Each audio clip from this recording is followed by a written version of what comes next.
आज की कहानी है राहुल को कैसे चुकानी पड़ी कीमत। आज राहुल के दोस्त विनय के बेटे का नामकरण था, इसलिए ऑफिस से सीधे उसके घर चला गया था। वैसे राहुल को ऐसे उत्सव पसंद नहीं आते थे, पर विनय के आग्रह पर उसे वहां जाना ही पड़ा, क्योंकि विनय उसका जिगरी दोस्त जो था। यार, अब तू भी सेटल हो ही जा, आखिर कब तक यूं ही भटकता रहेगा। फंक्शन खत्म होने के बाद नुक्कड़ वाली पान की दुकान पर पान खाते हुए विनय ने राहुल से कहा। नहीं यार, राहुल पान चबाता हुआ बोला, तुझे तो पता है ना कि मुझे इन सब झमेलों से कितनी कोफ्त होती है। भाई, मैं तो अपनी पूरी जिंदगी पति नाम का पालतू जीव बनकर नहीं गुजार सकता। मैं सच कहूँ तो मुझे शादी के नाम से ही चिढ़ है। और बच्चा, ना भाई ना। अच्छा यार, जैसी तेरी मर्जी। इतना कहकर विनय खड़ा हुआ। पर हाँ, एक बात तेरी जानकारी के लिए बता दूं कि मेरी पत्नी राशि की मुंह बोली बहन करिश्मा फिदा है तुझ पर। उस बेचारी ने जब से तुझे मेरी शादी में देखा है, तब से वह तेरे नाम की रट लगाए बैठी है। उसने जो मुझसे कहा वह मैंने तेरे को बता दिया। अब आगे तेरी मर्जी। उसके बाद काफ़ी समय तक दोनों की मुलाकात नहीं हो पाई, क्योंकि अपने घर वालों के तानों से तंग आकर अब राहुल ज़्यादातर टूर पर ही रहता था। न जाने क्या है मेरे बेटे के मन में, लगता है पोते का मुंह देखे बिना ही मैं इस दुनिया से चली जाऊंगी। जब जब राहुल की माँ उससे यह कहती, तब तब राहुल की बेचैनी बहुत बढ़ जाती। वैसे उसके पापा इस बारे में उससे कुछ नहीं कहते थे, पर उनका चेहरा देख राहुल भी परेशान हो जाता था। राहुल अच्छा कमाता था और उसका व्यक्तित्व भी आकर्षक था, पर शादी के नाम से उसे चिढ़ थी।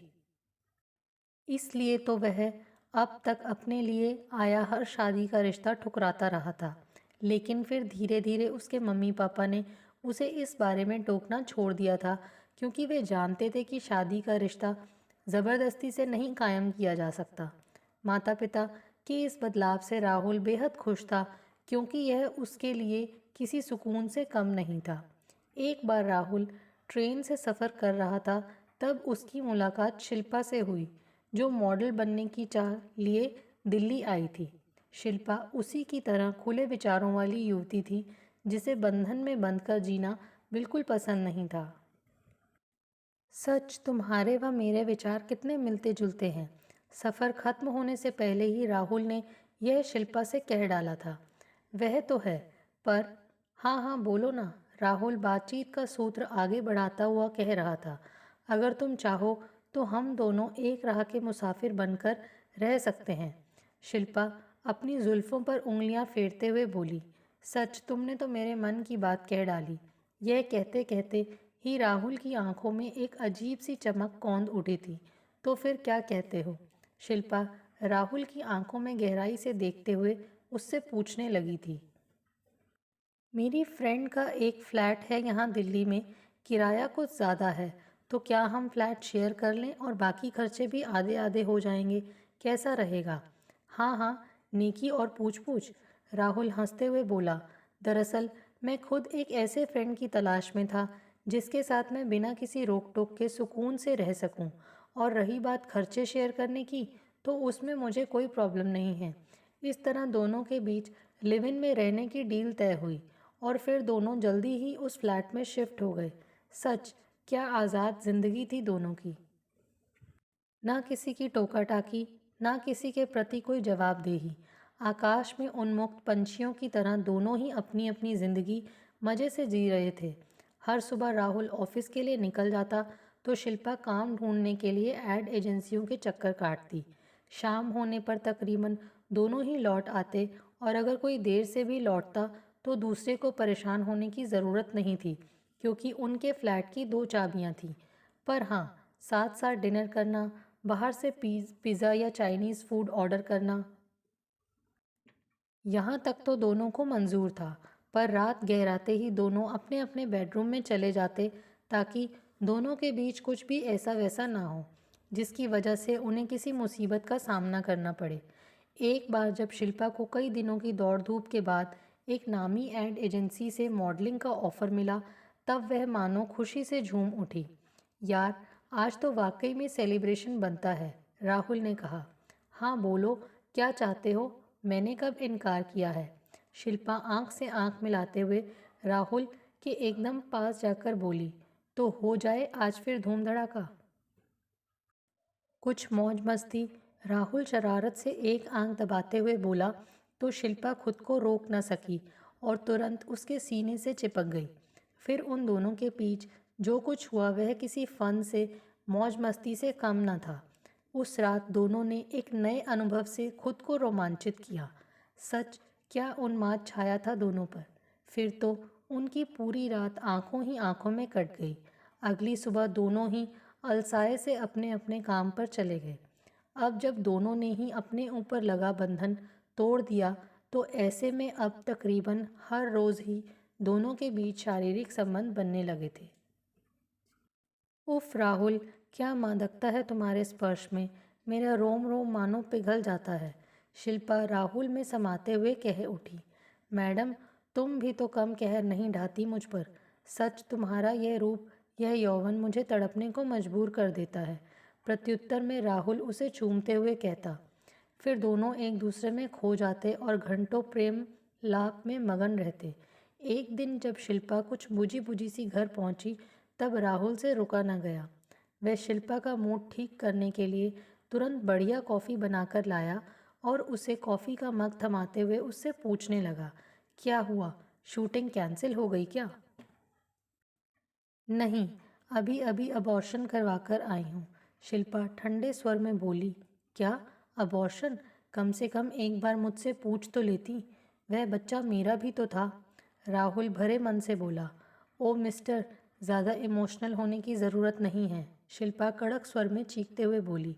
तुम मेरे हस्बैंड नहीं हो जो मैं तुम्हारी राय पूछती। अरे मौज मस्ती के परिणाम को पैरों की बेड़ियां नहीं बनाया जाता, बल्कि समय रहते काट कर फेंक दिया जाता है ताकि आगे चलकर कोई परेशानी ना हो। सॉरी मैम, मैं तो भूल ही गया था कि आप उच्च प्रगतिशील सोच की मालकिन हैं। इतना कहते कहते राहुल की आंखें भर आईं। वैसे हम शादी भी तो कर सकते थे। ओ राहुल, शिल्पा उसके नज़दीक जाते हुए बोली। जो हुआ उसे भूल जाओ और आज नए तरीके से मुझे सेक्स के मज़े दिलवाओ। पता है, करुण मुझे ड्रिंक पर ले जाना चाहता था पर मैंने मना कर दिया क्योंकि अब मुझे सिर्फ तुम्हारा साथ भाता है। पर मैडम, मैं इतने बड़े दिल वाला नहीं जो अपने बच्चे के खोने का जश्न मनाऊं। राहुल खुद को शिल्पा की गिरफ्त से छुड़ाते हुए बोला। ये क्या, तुमने मेरे बच्चे की रट लगा रखी है। अरे वह बच्चा सिर्फ मेरा था, इसलिए उसका क्या करना था इसका हक भी सिर्फ मुझे ही था। और वैसे भी यह शादी, यह बच्चे जैसी फिजूल की बातों के लिए मेरे पास समय नहीं है। आज सफलता की जिस सीढ़ी की तरफ मैं बढ़ रही हूँ वहाँ मेरे लिए शादी और बच्चे का बोझ लेकर चढ़ना मुश्किल ही नहीं, नामुमकिन भी है। तो ठीक है मैडम, राहुल गुस्से से चीखते हुए बोला। तो तुम अब अपनी सफलता के साथ रहो और मुझे अकेला छोड़ दो। वह गुस्से में पैर पटकता हुआ तेज़ी से बाहर निकल गया और शिल्पा बदहवास बुत सी बनी बैठी रह गई। बहुत देर तक खाली वीरान सड़कों की खाक छानने के बाद राहुल अचानक विनय के पास पहुंच गया। इस समय वह अपने घर जाकर अपने माता पिता को परेशान नहीं करना चाहता था। अरे वाह, आज चांद कहाँ से निकल आया भाई? विनय मुस्कुराते हुए उससे पूछने लगा। जवाब में वह फीकी सी हंसी हंस दिया था। यार, इस समय तेरे घर आकर मैंने तुझे भी परेशान कर दिया। राहुल कतर स्वर में विनय से बोला। तू भी ना कमाल करता है यार। अगर तू बाहर से ही वापस चला जाता तो राशि भला मुझे बख्शती। इतना कहते ही उसने राशि को बाहर आने के लिए आवाज़ लगाई। अरे भैया, इतने दिन बाद? राशि मुस्कुराते हुए उसका स्वागत करने लगी। राशि का ऐसा खुश मिजाज व्यवहार देखकर राहुल उसकी तुलना शिल्पा से करने लगा, जो उसके दोस्तों को देखते ही बुरा सा मुंह बना लेती है। और तब राहुल चाहकर भी कुछ नहीं कर पाता क्योंकि वह और शिल्पा लिव इन में जो रह रहे थे। अरे भैया, कहाँ खो गए आप? राशि मुन्ने को विनय के हवाले करते हुए बोली। आप ज़रा मुन्ने को संभालिए, मैं झटपट खाना तैयार कर देती हूँ। सब्जी और रायता तो तैयार ही है, बस फुलके सेकने बाकी हैं। वह फुर्ती से किचन की तरफ बढ़ गई। इस बीच राहुल ने मुन्ने को विनय से ले लिया और खुद उसके साथ खेलने लगा। जब मुन्ने की कोमल कोमल उंगलियों ने राहुल के हाथों का स्पर्श किया तो उस स्पर्श मात्र से ही राहुल का दिल भर आया और वह मन ही मन अपने उस अजन्मे शिशु को याद करके रो पड़ा, जिसे शिल्पा की प्रगतिवादी सोच ने असमय अपनी कोख में ही लील लिया था। थोड़ी देर बाद सभी डाइनिंग टेबल पर थे। सच में राशि के हाथ का खाना खाकर उसे अपनी माँ की याद आ गई, जो बिल्कुल ऐसा ही खाना बनाकर उसे खिलाती थी। पर जब से वह शिल्पा के साथ लिव इन में था, तब से उसने घर के खाने का स्वाद चखा ही नहीं था। शुरू शुरू में जब एक बार राहुल ने शिल्पा से डिनर घर पर बनाने की बात कही, तब वह मानो गुस्से में उस पर फट पड़ी थी और लगभग चीखते हुए बोली, मैं कोई दासी नहीं हूँ जो किचन में खड़ी होकर घंटों पसीना बहाऊं। जो खाना है बाहर से ऑर्डर कर लो। और हाँ, मेरी चिंता मत करना क्योंकि मैं डाइटिंग पर हूँ। किस सोच में पड़ गए भैया? खाना अच्छा नहीं लगा क्या? राशि के टोकने पर मानो राहुल की तंद्रा भंग हुई और वह अतीत से वर्तमान में आते हुए बोला, नहीं भाभी, खाना तो वाकई बहुत बढ़िया बना है, बल्कि मैंने तो इतने समय बाद। बाकी बात राहुल ने अपने भीतर ही रोक ली ताकि उसे राशि व विनय के सामने शर्मिंदा ना होना पड़े। भैया, एक बात कहूँ, करिश्मा का ऑफ़र अभी ओपन है आपके लिए, क्योंकि वह आपको अपना क्रश जो मानती है। वैसे अब उस पर शादी का दबाव बहुत बढ़ रहा है, पर अगर आप चाहें तो मैं सारा मामला तुरंत निपटा सकती हूँ, क्योंकि मैं जानती हूँ कि अभी भी आपको ही प्राथमिकता दी जाएगी। राशि जूठे बर्तन समेटते हुए बोली।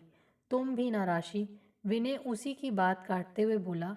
भाई, राहुल को तो शादी के नाम से ही चिढ़ है, और तुम? मैं तैयार हूँ। राहुल विनय की बात पूरी होने से पहले ही बोल पड़ा। राहुल के मुंह से यह सुनकर विनय का दिल भर आया और तब भावातिरेक में उसने राहुल को अपने गले से लगा लिया। ये हुई ना बात। अब भैया आपने हाँ कर दी है तो देखिएगा कि मैं और विनय मिलकर कैसे आपका मामला फिट करते हैं। राशि भी उत्साहित हो उठी थी। हाँ हाँ बिल्कुल, अब तो चट मंगनी पट ब्याह होगा। विनय के मुंह से यह अचानक निकला और फिर तीनों खिलखिलाकर हंस पड़े।